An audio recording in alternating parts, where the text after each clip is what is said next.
Recent news in the last week has unveiled the new starter decks, which we will be receiving at some point in the future. With our most recent starter decks featuring the cards from Digimon Liberator in the form of Terramon and Shumon, of course this means we're going to head back to some nostalgia for new players entering into the game. And how appropriate is it that Agumon and Gabumon return with yet another Wargreymon and metalgarurumon starter deck? Today's short video is a brief discussion on these starter decks, though leaning more towards one particular Digimon because Agumon and Greymon cards have always been represented in the Digimon card game. Whether they're meta-relevant or not is a completely different question. Starter Deck 20, labeled as the Protector of Light, is going to be a starter deck that revolves around Agumon and Salamon. And while you might be thinking, oh, this starter deck is going to be a red and yellow starter deck, early information has revealed that Agumon and Salamon will be red and purple. And believe me, I have a lot of words in regards to this. The earliest versions of Agumon were from the very first starter deck, and Special Booster 1.0. Interestingly, within the first 3 sets of the Digimon card game, we weren't just introduced to a red Agumon, but a yellow and a green one as well. Moving into the 5th starter deck, we would see a black Agumon, and even into BT8, we'd see another Agumon in this exact color. But having narrowed down Agumon into these 4 colors, realistically, were we going to see Agumon in any other colors? Blue-wise, the most you had to show for this would be Snow Agumon. And with purple, you'd have Fake Agumon Expert. But now with the early news of these starter decks, I can't help but feel the spread into purple just feels odd. And here's why. If you look at each Agumon in its respective color, your red and black Agumons typically follow the standard lineup of Tai's Agumon up to wargreymon. Although there is some debate to this due to BT4 Great Legends, in which there is no other Digivolution forms for wargreymon, and the other Agumon is a representation for Shine-Greymon. In regards to Agumons that are yellow, these typically fall in line with Marcus Damon and his Shine-Greymon line.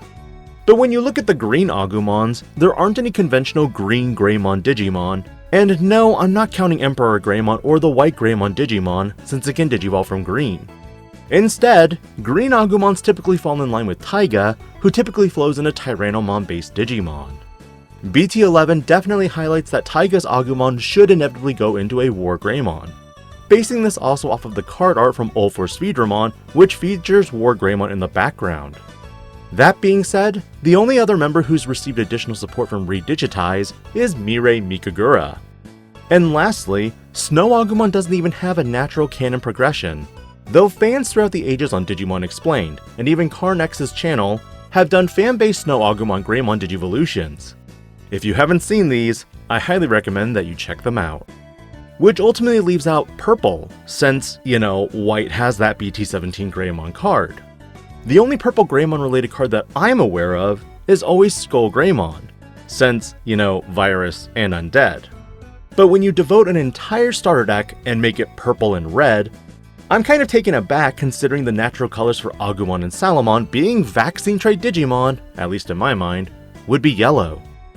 Because face it, looking at other red protagonist Digimon, you've got a Vmon that also has influences of red and purple. You've got a Guilmon line that is red and purple, though to be fair, this Digimon is a virus type. And even in the most recent sets, hybrid support Digimon for Takuya Kimbara is also now red and purple. It just doesn't jive in my mind that Tai's Agumon would work with this color. While true, BT14 and several other sets have Skull Greymon as a purple Digimon, ultimately that is the extent of red and purple unless you count the hybrid components of Ancient Greymon. Likewise, there's also been announcements that the Gabumon deck will feature some connection to Patamon related cards, which is why this starter deck's colors are currently blue and yellow. But what are my problems with this? Ultimately, I felt that Tai's Agumon might be making its way into the color yellow, and there's a few reasons for this. While true Patamon is typically also a yellow card, Salamon and all the lineups to Ophanimon are also typically yellow, unless of course you go into fall down mode. Why I partially wish Tai's Agumon went this route as well is mainly because Tai and Agumon have been printed in only ever 3 colors, red, yellow, and black. Another reason being that all of Tai and Kari's Digimon are all vaccine trait, again, minus the Skull Greymon. So when you incorporate security elements, it feasibly made sense in my mind that the Protector of Light, again, light-related Digimon are typically or should be yellow. Lobomon, you were always in the wrong place from the start, and I'm glad Bandai has course corrected you. Now, as for why Bandai probably didn't want to do the Protector of Light starter deck as a red-yellow deck featuring tie-in cards Digimon is also fairly obvious. And the answer is that Marcus already called dibs. With Shine Greymon support largely dominating this color combination, it made sense that Bandai would not want to create more Digimon with special Digivolution conditions that can Digivolve from a level 4 Digimon with Greymon in its name, etc. One advantage of the potential of purple Salamon, Gabumon, and agumon cards also means that Mastamon Ace decks may become more consistent, especially if these cards are pure purple, as the Ace variant requires a specifically named Digimon, Agumon. Although the normal DNA Digivolution would kinda be borked. Briefly, I also think that making Gabumon with Patamon as a blue-yellow starter deck has its own flaws as well. Because Patamon decks largely focus into Angels and Vaccine Trait Digimon, you know what Gabumon and all of his lineup are? The Data attribute. Largely, I felt that the support for this deck would make Gabumon and Garurumon purple to further assist the shortcomings of purple Melga, while the Patamon-related cards could be blue and start building a more cohesive line to previous blue Patamon and Angemon-related cards. But again, this just wasn't the case. It appears that at this point, Bandai wants to create mirrored support for tie-in map with respect to what they released for Ancient Greymon and Ancient Garurumon cards in BT17. However, my main concern at this point is how feasible will these decks be, and what kind of effects could we see? To conclude, I'm going to start theory crafting some cards for what we could possibly see in the starters. But these products are way in the future, and for us will likely be released sometime in 2025. With initial news for these starter decks, I'm not surprised Bandai is taking the route of soft booting Adventure 1 again.